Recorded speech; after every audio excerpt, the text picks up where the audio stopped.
How many of you have seen the show American Ninja Warrior? Raise your hands. Awesome, very cool. So for 5 seasons, no female had ever hit a buzzer on the show by completing the course. I was so excited to see the show, and then I got to try it. In my first season, I fell. My second season, I hit a buzzer. There was 3 of us for the first time that did. Then I came back my 3rd season, had another devastating fall. Then I came back for my 4th.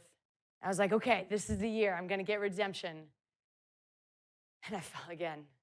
I was devastated, like Megan was talking about. Failure is so hard. But the silver lining was there was 4 of us ladies that they called the Fantastic Four. For the first time ever, 4 females had been in the top 30 and qualified to the next night. Rachel, Alyssa, Jessie, and I. We created a bond that was so deep and has lasted through the years. One of them, Jessie LeBrecq, she had been competing at local gyms, and I had met her a few times. She was a lot of fun, and she was destroying it on the course. So when we got back the next night, we're all rooting each other on, hoping we can do our best. I fell again.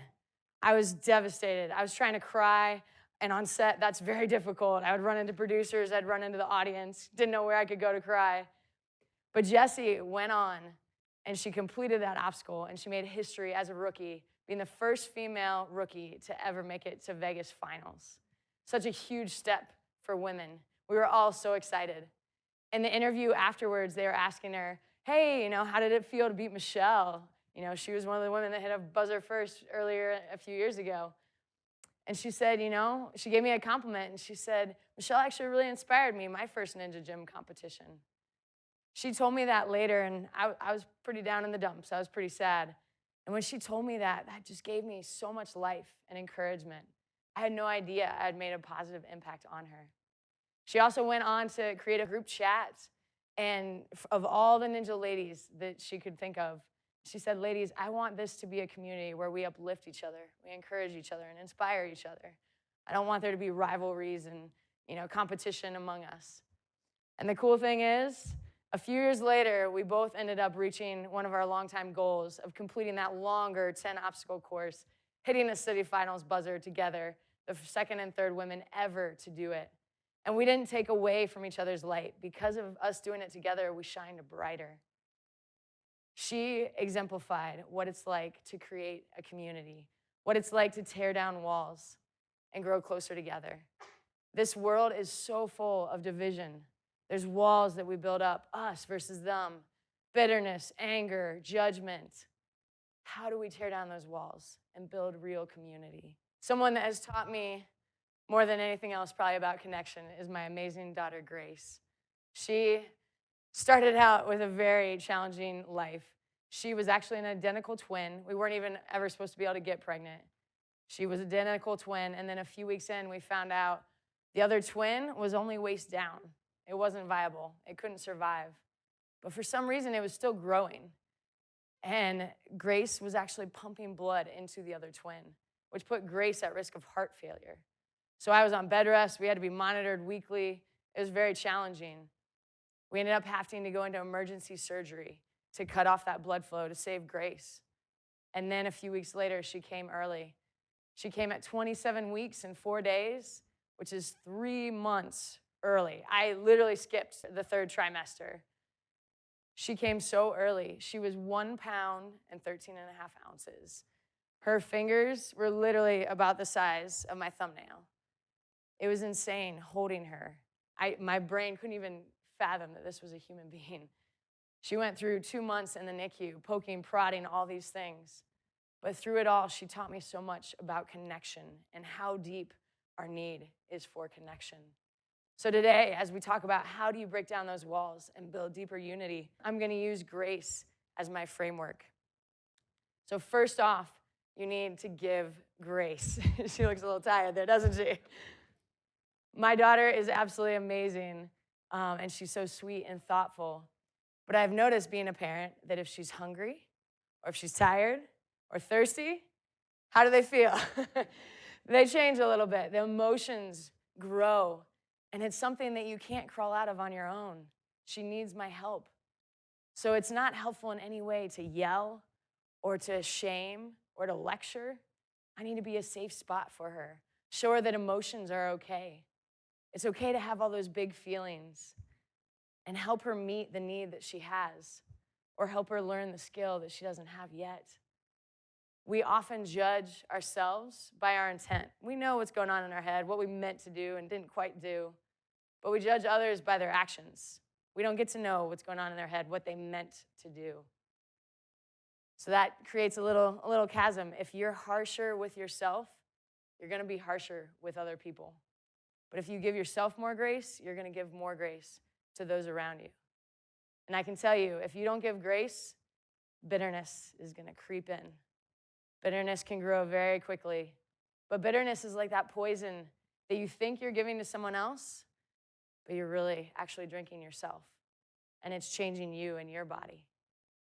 So I challenge you, give that grace. Your life is going to be so much easier if you accept that apology that you maybe never even got, to give that grace. So who in your life do you need to give grace to? Next up is realize the beauty of failure, as Megan just talked about. Do I look happy there? Not exactly. How many of you love to fail? Yeah, no, me neither. Grace was being very gracious and giving me a big hug. Failure is hard. It is uncomfortable. It's painful. But that's part of the beauty of it. It gives us gifts that success never, ever can. I've been on the show Ninja Warrior for 12 seasons. I've gotten 4 buzzers, which is super exciting and amazing. I'm very grateful. But I have more than 20 towels of shame, as I affectionately call them. I have fallen in the water so many times, and they just throw that towel at you. Oh, thank you. Another one. At least they can be used on the beach, you know. There's some purpose. But it also gives you some gifts. Early on in the show, I failed twice on a trampoline jump. And it wasn't even in the obstacle. It was getting to the obstacle. And one of them was my favorite obstacle, the salmon ladder. So it put a little extra salt in that wound. It was so painful. But it showed me, hey, you're not good at trampolines. You need to get better at those. So I went out and I bought a trampoline for our gym. And then I also was able to write some friends, Ethan, Naj, Barclay, who are all so good at the trampoline. I would watch them on the show. They just fly. So I'd send them videos. They'd give me advice. They'd give me drills, say, hey, try to change this up a little bit. So through that, our friendship, we were actually able to grow closer. Even though we're states away, they helped me out so much that our friendship grew. And also, through that, I am able to teach others so much better because I have been through that process of struggling. I have cried and said, I hate trampolines. But then I've learned, hey, I could actually get better at these. And I can now watch other people go through that as I share with them all the tips and the drills that were shared with me. And lastly, when you see others fail, it gives you hope, especially if you see leaders fail. You know, hey, it's okay to take that risk and try. If I fail, it's okay. I can get better from it. I can grow from it. I have a friend who's going through a really hard time, and he recently told me, he said, all I have to offer anyone is pain. And I told him, but your pain can help other people. Your pain, your imperfection, your failure can help others. So what is something that you've been avoiding because you don't want to fail? Or what is some failure from your past that you could use to help encourage someone else? Next up for the A is be your authentic self. Who are you? What do you love? How much rest do you need? What rejuvenates you? When I first heard about the show, I had 3 friends all in 1 week. The third friend was like, Michelle, have you seen this show? You would love it so much. It's like, okay, I better go look up the show. So I looked it up, and it was love at first sight. I was so excited. It's like, this is what I want to do. But are women allowed to do this? I kept watching, and there was guy after guy after guy. It's like, I don't know if I'm allowed to. So finally, I watched the Vegas finals, and there was 100 competitors. It was like, okay, I'm going to freeze the screen. There's got to be some females in here. So we searched all the faces. There was 3. 3 out of 100. 3 females. I was like, okay, I can do it. Let's go. It didn't matter that there wasn't that many of us. I wanted to still try. And like I said, the next year, myself, Megan, and Casey, we were able to hit the buzzer for the first time, which was so exciting. It led to me being the first female to open a ninja gym. And I share that to say that also wasn't easy. I also felt out of my comfort zone, like, hey, no one else like me is doing this. So in work and on athletics, I sometimes felt like my voice didn't matter. Sometimes felt like, kind of in the background. Over the years, you'd hear guys on the show like, oh, I fell. Man, I could have won that $1 million. For women, it was, oh, I fell. I could have gotten one obstacle farther. I could have maybe gotten that buzzer. I could have maybe gotten stage 1 and completed the course like Jesse Graff did a few years later. For women, it was just about getting a little bit farther. We never had the thought of, hey, I could win everything. So enter COVID year. We didn't even know if we'd have the show, and then they were able to make it work. And the producer called, doing your normal update call, and he's like, hey, we're looking for ideas. Do you have any ideas on something we could do, change it up a little bit? And I told him, I would love for the women to have an opportunity to win something, to actually win. And for the women to actually have an opportunity to make a little bit of money, to have a decent prize purse for the women. And maybe some other women shared the same thing. That year, we had our first women's championship. It was amazing. They actually made the course for us, for our ability level. And they celebrated women, and that gave young girls something to aspire to. I want to be the women's champion. We were able to just all be together and celebrate. So when you are your authentic self, you are paving the way for others who are like you, that are coming behind you. And I will say, to be your authentic self, you have to meet your own needs too. We are so quick to give to others that a lot of times we don't take care of ourselves. So make sure you're taking care of yourself as well. So A is authentic self. What's an area where you have not been your authentic self, and how can you change that? Next is C, communicate. It could be saying, hey, I need help, I need prayer. It could also be someone saying, hey, I'm really annoyed at this person.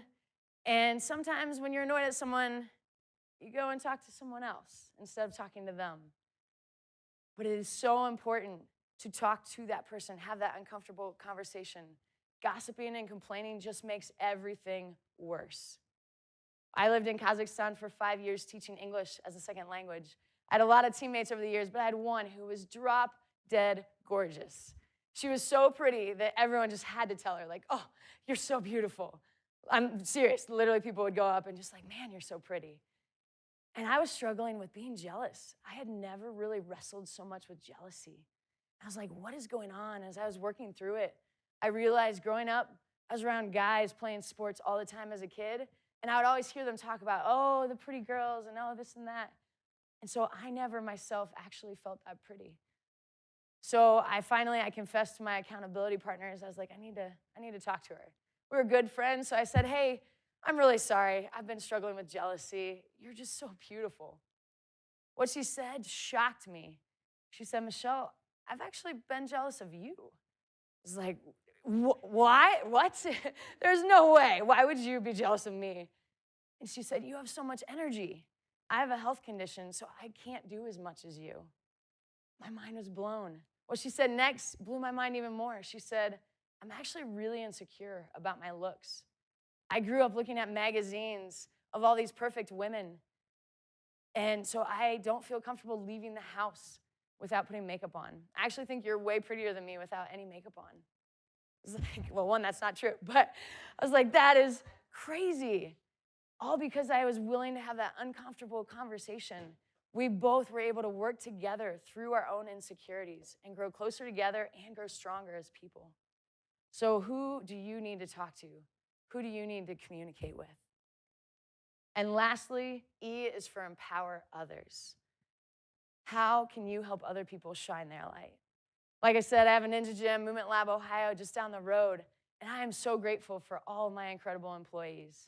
They work so hard, and I tell them often how thankful I am for them. But I started reading a book called Never Lose an Employee Again, and I was humbled. It started giving examples of how you can really show appreciation, how they can really feel it, and I realized, am I giving it the way that they need to see it and hear it? Those of you that are bosses out there, do you keep track of how long your employees have been with you? And when it's their 3-year anniversary for working at the company, do you say, hey, thank you so much for being with us for 3 years and all of your input that you've given us? There's so many ways that we can empower others.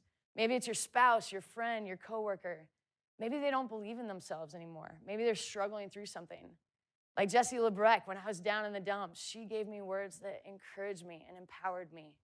How can you do that to others around you? So in closing, give grace. Realize the beauty of failure. Be your authentic self. Communicate and empower others. So I want you to pick one of these that you're going to work on in this next month.